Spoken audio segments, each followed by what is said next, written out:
We are back with final thoughts on week 3 video discussion for public relations, advertising, and brand management. And by final thoughts, I mean, got some questions from Aaron. I'm going to work through these questions here and see what Aaron's about this week. Looking at burgers, ads, fads, and consumer culture. Book, chapter 4. In the media usage table on page 74, what might be included in the, quote, other category? Billboards? Sometimes that counts as print, though. Water cooler talk? Is that a medium? The cloud. The iWatch? The iWatch? Probably not the time this was written, but, MP3s, maybe MP3s, that era of the Fitbit, the running, right? I don't know if we count that as digital or not. A CD, how about that? A CD. I was trying to like contextualize what kind of technology this might take this place. A ticker tape scroller, perhaps? I don't know. Tweet your responses to Berger's category of the other on his media usage table in page 74. Okay, so tweet those responses out and we'll see who comes up with the best one. Rather than saying God has been replaced by advertising on page 91, would it be more accurate to say that though we can act as we wish, God has determined what we need and what will satisfy us, while advertising determines what we want and intentionally keeps us dissatisfied? Okay, clever wordplay there from Aaron. So you're playing the game, right? Like Berger, and that's something important, a great point of distinction. Remember, Berger is not trying to alienate any of his readers. Rather, he writes with a bit of a wry sense of humor and a wit about him that we can always use as he's prompting us to critically think about what he means there. Whoa. Which elements in Berger's list on 183 or 84 are most important or most effective when analyzing a complex commercial? Is there anything that should be added to the list? As long as it's effective, right? As long as the commercial is effective. Sounds like a sub-activity. Sounds like we're coming up with some great activities. Listing out additional aspects to a complex commercial. It's almost digital lecture nap time, apparently. What might account for the 1984 commercial's low score in the ASI copy test mentioned on 187? And or what might account for its success despite the low score? Okay. Let's remember the general public, that general TV watching public, is not book smart in a way that the general audience has full grasp over literary canon, okay? And so first and foremost, that ad was drawing inspiration of a literary source, okay? It had a literary point of reference in Orwell's 1984. And this is one of those things where, sure, many people would have known that and recognized it, and if they knew the name of the commercial, which they probably did not, they could have easily referenced it. Remember, no one was getting online and looking it up on their phone because those things weren't in existence in 1984. So the general public was not carrying that deep sense of book literacy, book smarts, as they would say. However, the general population would have still been steeped in the end remnants of Cold War culture, right? Of some of that paranoia about anything presenting itself as dystopic. All right, so the dystopic narrative was not in vogue or stylish at that time. with a couple of exceptions, like, Punk becoming Chic, or Escape from New York being a very bravado thriller. The dystopic narrative wasn't stylish and sexy in the way we think of it today, right? It wasn't. We've kind of glamorized it with franchises like The Hunger Games or The Walking Dead, right? Even in its most grotesque, it's still it's stylish. It's culture speak, right? It's something we can all easily access as a point of reference. Okay, and audiences would have approached those types of ideas differently back then. And there's a long-term success for the 1984 commercial due to its cultural impressions. All right, cultural impressions and the industry side, the way it was speaking as a meta text to its competition, to IBM, to those in the tech industry. It was making waves, all right. And then the critical responses and the way scholars and media historians and ad people have gravitated to that text since its singular airing is what has sort of propelled it and put it on this pedestal, okay, of grandeur and influence. But it wouldn't have had that immediate impression with audiences. It's kind of like the movie Blade Runner. Similar era, as a matter of fact. Absolutely, yeah.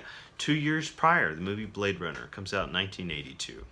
And Blade Runner, a tremendous flop, okay, and did not connect with audiences. And the first time I remember as a kid watching Blade Runner and having complete disconnection with it, because I grew up with the more warm and bubbly and humorous persona of Harrison Ford as Han Solo, as Indiana Jones. And so his central role is such a departure because the film is bleak. It's a neo-noir, it's future shock. And there is a kind of, a wafting maturity about the kinds of heavy themes that it is wrestling with. And audiences didn't want to wrestle with heavy themes, man. They wanted to, I don't know, yuppie it up in the heyday of the 80s. And so it didn't have a sort of instant sting. But it was something that cultivated in subsequent decades, right? And so it's the discourse surrounding it that helps elevate that cultural artifact. And I think 1984 is the same way. Hey, incidentally, pop quiz trivia time, in case none of you looked it up. Blade Runner, the 1984 Apple ad. Same director, that's right, none other than Ridley Scott, or is he Sir Ridley Scott now? Also the director of a little film called Alien. Okay, so Ridley Scott, visual auteur of a certain era. Big time impression there. Question about Blakeman Integrated Marketing Communication. On page 177, streaming shows are mentioned in the broadcast syndication section. Are streaming shows considered syndicated? My first thought was, sure, but, all right, all right.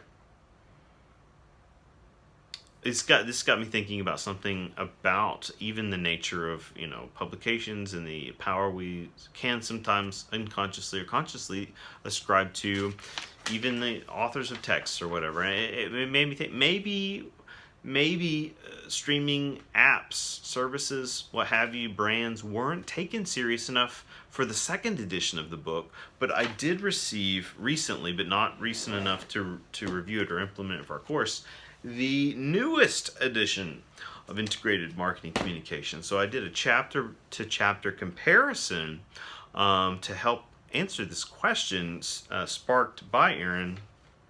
And while the page numbers were altered pretty significantly, demonstrating that what is gained or added in the newest edition, that section did not change, and neither did the placement of streaming a conversation. Its placement remained in the conversation of broadcast syndication. I think there's room for critique there. Don't be you fire off an email, a polite one, and no ridiculous tweets, but don't be afraid to inquire with that author. If I was rewriting the book, I would definitely have its own subsection, or you would talk about, and list out streaming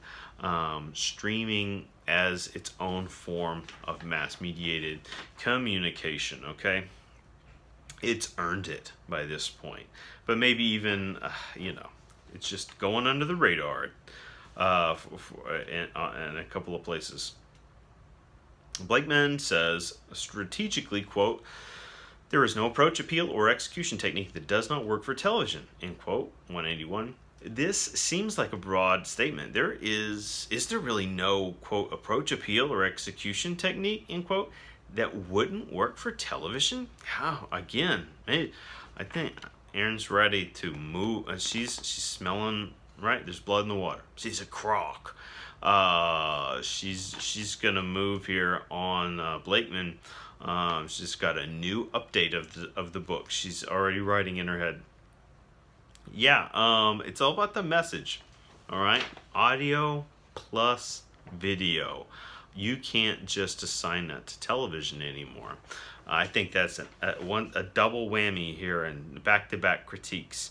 Again, McLuhan, right? The medium is the message, and then think about the power and the difference, the distinction and variance of what advertising utilizing audio and video can look like on a YouTube, on a Twitter, on a Facebook, on a Twitch, on whatever, Vine, rest in peace, whatever it is, etc. This is perhaps so theorization disproven or put into question. That's great. We're activating those critical thinking skills. Final thoughts on Marcel Danisi's Popular Culture Introductory Perspectives. Did the invention of videotape mentioned on page 208 affect advertising as much as it affected the news industry?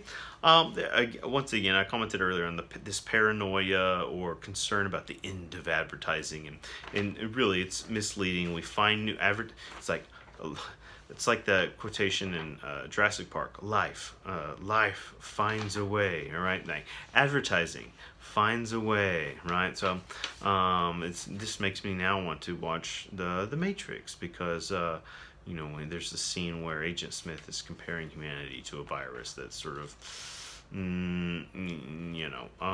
eating away at maybe everything. So advertising finds a way.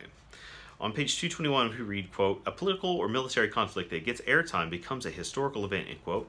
By this definition, would the current teacher walkout that occurred in Oklahoma and elsewhere be considered a historical event? I would, back to the very first comments today, I would first suggest let's get some co-definitions of historical event rolling here, and then we'll come up with a third using the power of multiple.